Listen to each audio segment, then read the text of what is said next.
Hello, all signs. Tingnan natin ano tong maiksing mensahe. Or reminder or advice sa inyo ng cards na mapipick up natin. Okay, one card reading for each sign only. If you're new here, don't forget to subscribe, like, follow. Kung matagal ka na, maraming salamat sa matagal ng pagsuporta, pagsubaybay.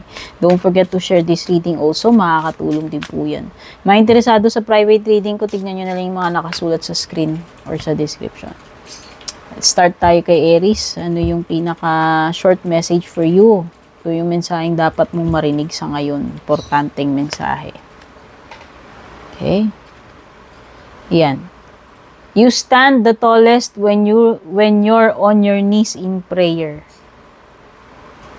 So, feeling ko lang this is a message about pagiging humble. This is also a message na sinasabi na ipagdasal mo kung ano man itong mga concerns mo sa ngayon, lalo na kung merong pang problema or nako-confuse ka. Okay? Kailangan mo i-communicate sa itaas, magdasal, Aries. Taurus, ano itong pinaka-mensahe para sa inyo? Ano na to? Importanteng marinig mo, maiksing message lang to.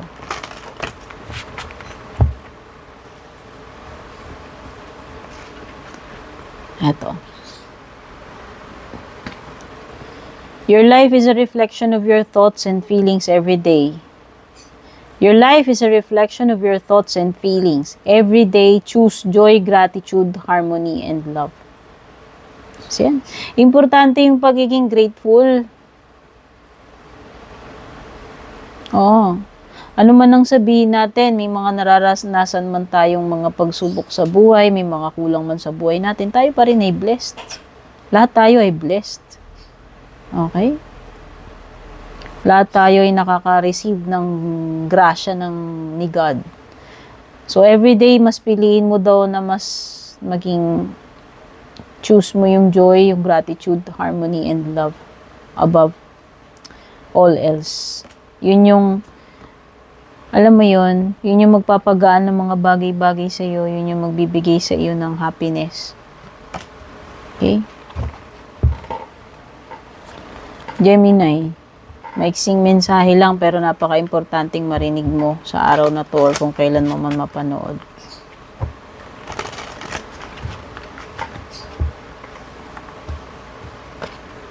Ito yung nahugot natin.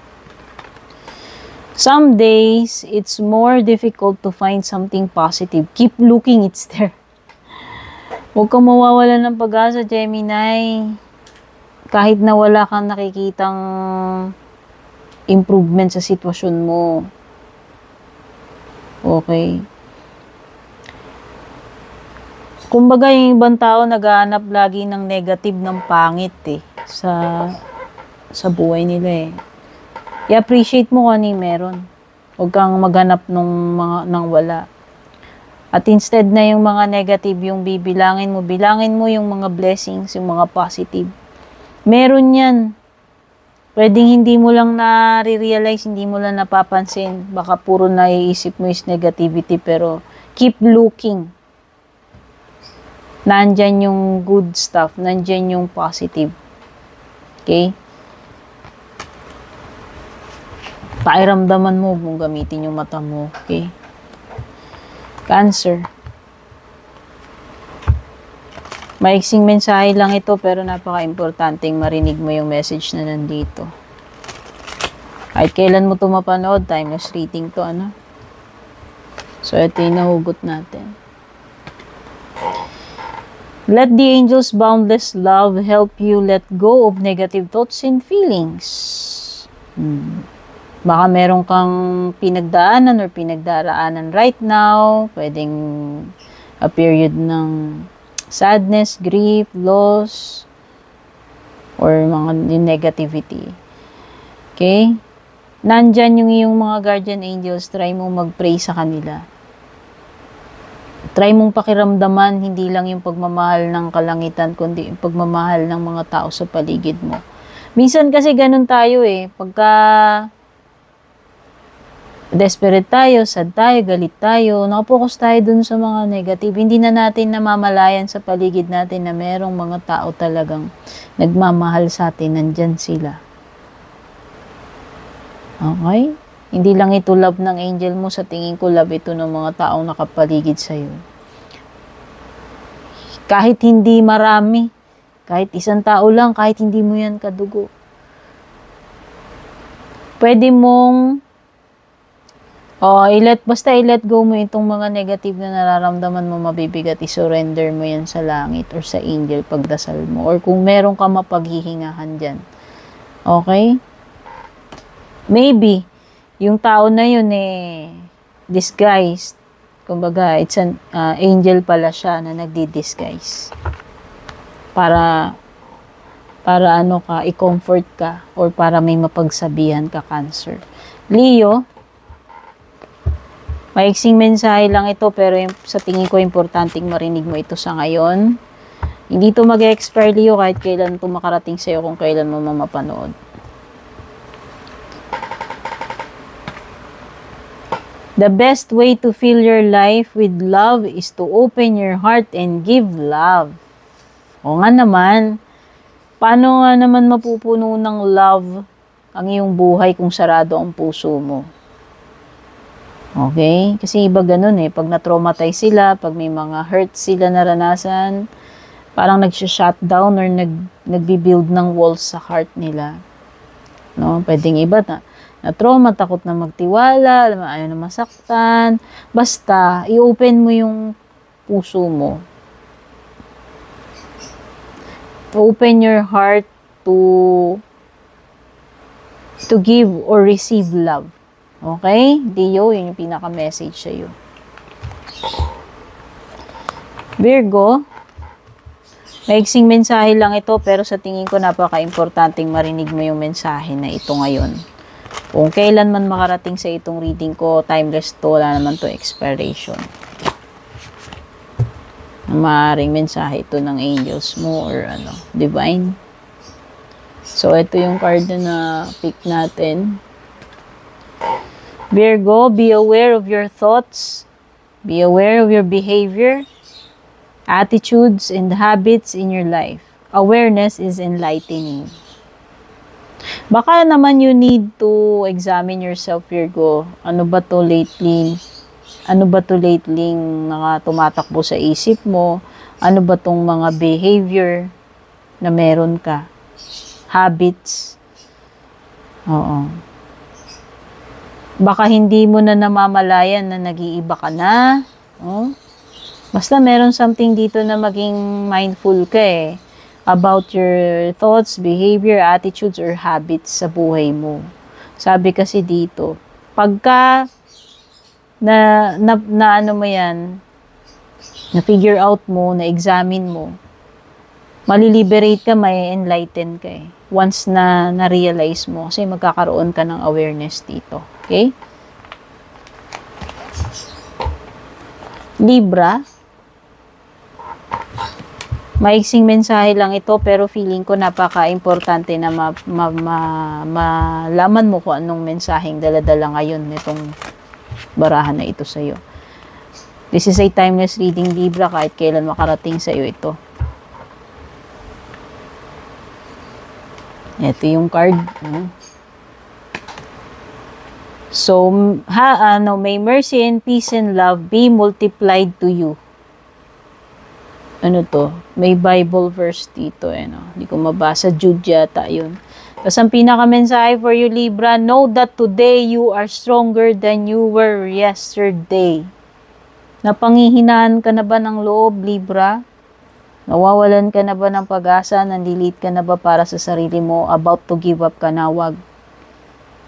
Kasi ang sinasabi ng card sa iyo, ang pinakamensahe ng angels mo or divine, no? Kung kahapon nga or nung past nakayanan mo edi mas lalo ngayon, mas malakas ka ngayon, Libra. At yun ang dapat isiksik mo sa kukote mo. Okay? Ganun lang kasimple mensahe pero powerful, Libra. Walang hindi ka kakayanin. Na-survive mo na yung past. Masusurvive mo yan ngayon, Libra. Yun lang yan. Wait lang ha. Nagliparan yung mga cards ko. Nahulog.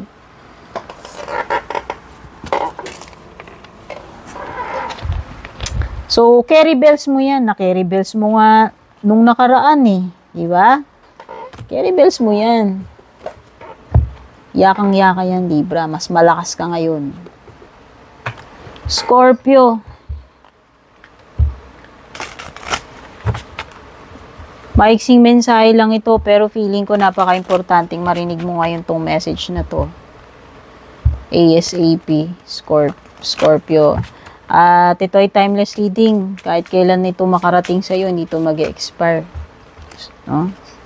Yan lang natin, ano yung importanteng mensahe sa'yo. So, ito yung card. Scorpio, the message for you is, when things don't seem to be working in your favor, trust in God, for He has better plans for you. So, ito na yun, no? Minsan, dami nating plano sa buhay natin, eh. Pero, magtataka tayo, minsan, bakit ganun? Lahat ginawa ko, kinarir ko. Pero, bakit hindi nangyari yung plano ko? Bakit? Kasi ang sabi nga ng card mo dito, mag-trust ka kay God, kasi meron siyang better plan para sa'yo.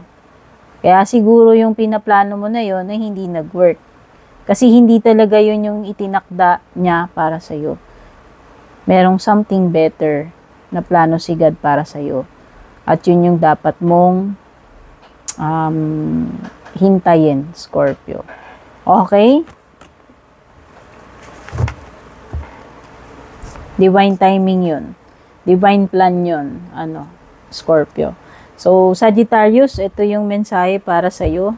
Maiksing mensahe, pero feeling ko napaka-importante na marinig mo ito as soon as possible. Or kung kailan man makarating sa'yo itong reading na to, kasi timeless ito, hindi man to mag-e-expire.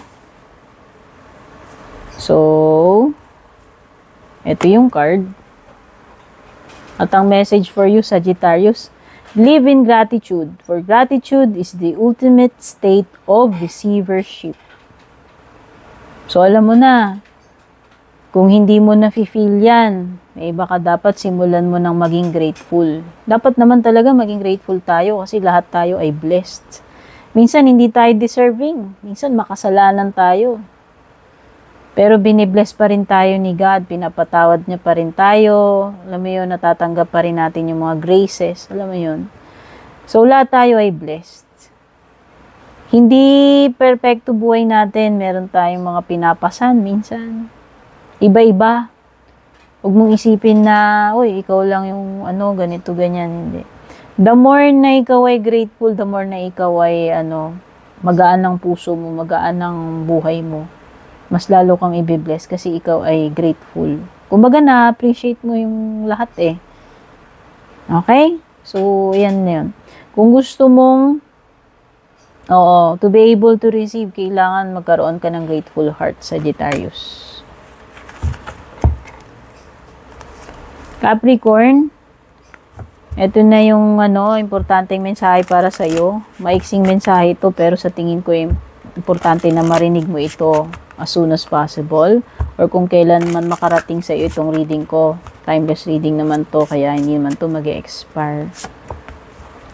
Capricorn, ito yung pinaka card, ayan Take delight in the Lord and He will give you the desires of your heart. Psalms, hindi ko mabasa yung verses.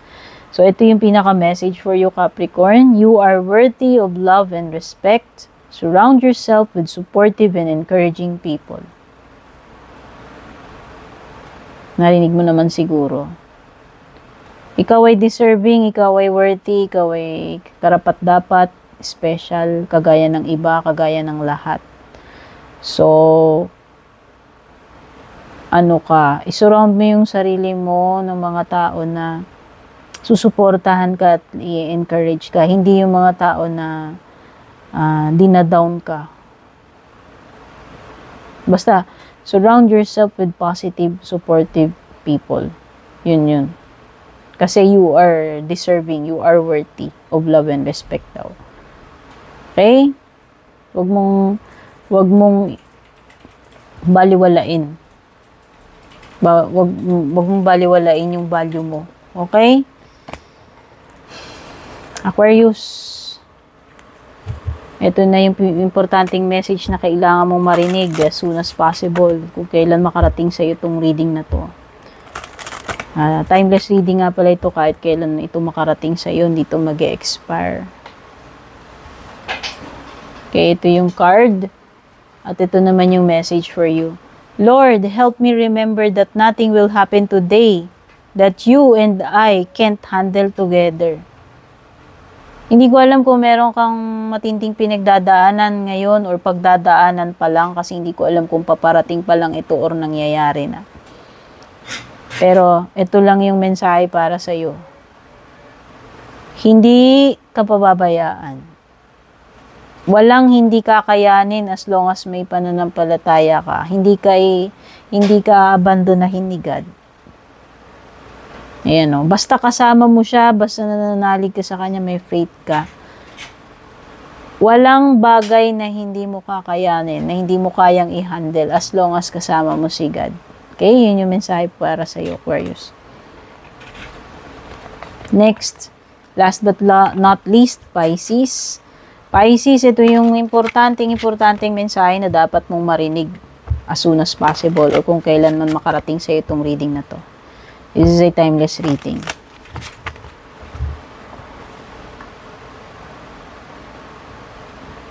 Eto. Nakalagay dito, hallelujah.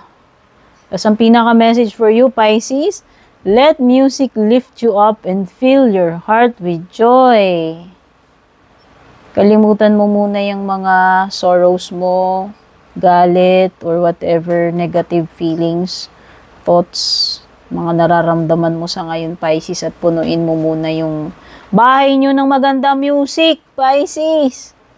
Yan yung makakapag-uplift sa'yo. Ayan, no, let music lift you up. Okay? So, yan, i-release mo muna yung mga yon at makinig ka muna ng magandang music. Yun lang naman, yung pinaka-ano. Do something, kung hindi naman ito about music, basta do something para ma-uplift yung iyong mood, yung iyong energies, yung iyong spirits. Punuin mo yung heart mo ng ng magandang bagay. Okay? Positive thoughts, positive feelings, good music. Fill your heart with joy, Pisces, sa ngayon. Yun muna yung mensahe para sa'yo. Okay, all signs, maraming salamat for dropping by para manood ng readings ko. Don't forget to subscribe, like, follow. Pa-share na rin itong ating reading. Malaking tulong yan. Yung mga interesado sa private reading ko, tignan nyo na lang po yung mga nakasulat sa screen sa description. Take care. God bless. Babush. And kung balak nyo pong mag-book or mag-inquire ng personal readings ko, basahin nyo lamang po itong nakasulat sa screen or yung nakalagay sa description.